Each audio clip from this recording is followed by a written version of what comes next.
to the Britstone carpet. Thank you. Are you excited for the night? Yeah, really excited. I'm like, all of a sudden got like so much energy and I'm like shaking, yeah. It's the adrenaline from the carpet. I feel like once you step in, it's like, ooh. Yeah, and you have to look good like in every direction and that scares me so much. Have you had to like practice your poses for the red carpet? Yeah, I tried to earlier, but it just all goes.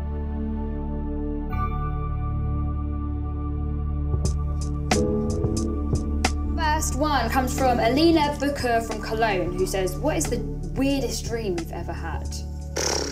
Oh. You have some weird dreams? I have very weird dreams. I used to have this recurring one all the time. The thing is, it would be like in bed, and I'd be in my dream in bed waking up, so it'd be like really realistic. Yeah. And there was this one where this man used to come through my door and his eye used to be down here and he'd grab me by my feet and swing me round by my feet, and then I'd wake up. So it'd happen like all the time. Oh my, that is terrifying. Yeah. You don't get them anymore, those ones? Not those ones, no. That's got me shook. Oh, freak. Nanny from New York, hi Nanny. They want to know, when did you first realise that you were famous? Did you have a moment when you were like, oh my God, I'm actually a big deal? I think it was honestly when people started like telling me things on Twitter like, oh, you've helped me through this. That's when I felt like I was doing something. Maybe not, I don't know what famous feels like, but I definitely know that I love that I'm impacting people's lives. So I guess like really recently, yeah. Next question comes from Lydia Ciccone from Surrey, England, who asks, you're such a big inspiration to me. Who inspired you growing up and who inspires you now? My sister inspired me a lot. She's a very strong woman and very confident, so I wanted to be like that. And then artists like Alanis Morissette inspired me lyrically, because she wrote about very different things, so that inspired me to just step outside of the box and think in a different way. We're going to go to London now, Georgine, who asks, what is your songwriting process? Very different every time. Like, oh, really? Yeah, I could be in a taxi and write a whole song on the way home and then have that ready for the studio and go and work with a producer like that way. Or I could go into the studio with no idea what I'm going to write about, and as soon as they start playing some chords, then it all just trickles into my brain. So there's loads of different ways. There's some times where I just get on the mic and just ad-lib different melodies, and then the lyrics come later. So it's all different. I don't really like to have like a specific way, because when you start getting into routines and it starts coming out of routine, that's when it's like, oh my God, I'm getting writer's block, or why can't I write like that anymore? So I just don't think about it. Let it run free. Yeah. We're going all the way to Perth now to Emma Amos. Hi, Emma. She wants to know, how did you meet Ed Sheeran? Our management have a studio underground, and I was just writing, and my manager at the time was like, come upstairs, I want you to meet someone.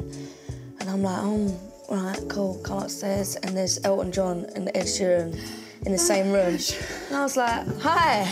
Like, I try to be really cool. I try not to like get all like that. But Ed was showing Elton his new stuff, and Elton was just singing along with it, and I was just like, oh my days. That was the first time, and then we met each other properly again when I was writing in Paris and he was doing some promo out there in a show.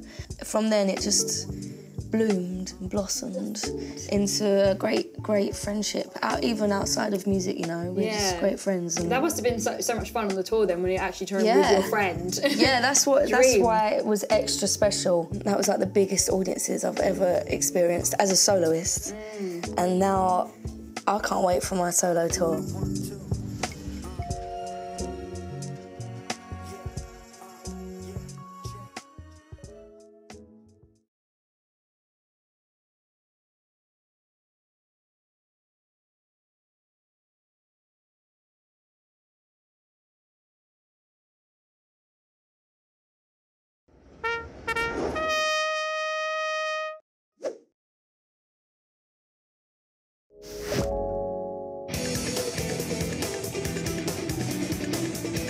Young Hollywood, what is going on? We have Anne-Marie here in the studio. Hi. Anne-Marie, I have a question for you. Uh-huh. Can I be a friend? Yeah. I'm Anne-Marie's friend, everybody.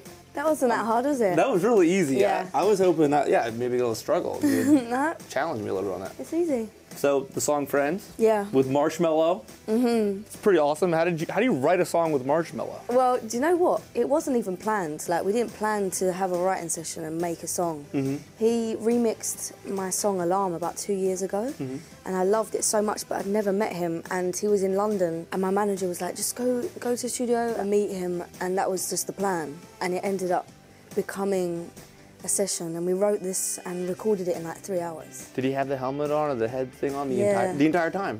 Yeah. How did he write? Did he write to you with like a whiteboard or anything?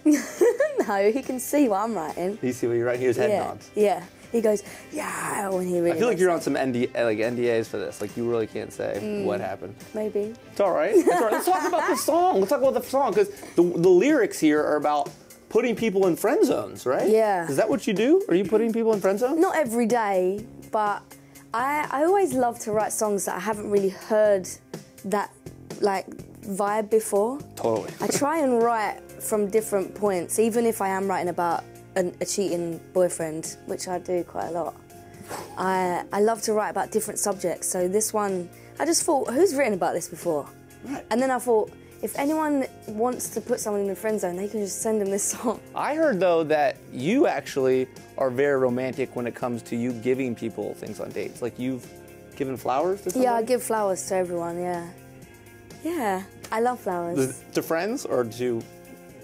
Both. Dates? Yeah, both. To both? Yeah. Is that weird? Not at all. I would love to get some flowers. Who else would like to get some flowers from Anne-Marie? Yeah. Everybody's raising their hand. Of course. I was a little nervous to hang out on the couch with you because you're so talented. You have a lot of talents. Yeah. Should we just start off with the eyes? Because I didn't know this talent until Mary. Let's get this eyes real quick here. Yeah. Look what she can do with the eyes. I need to look into You the can mic. look into the camera. Thing. Ready? Can you see it? Oh yeah, I saw that. Yeah, we heard people laughing in the back.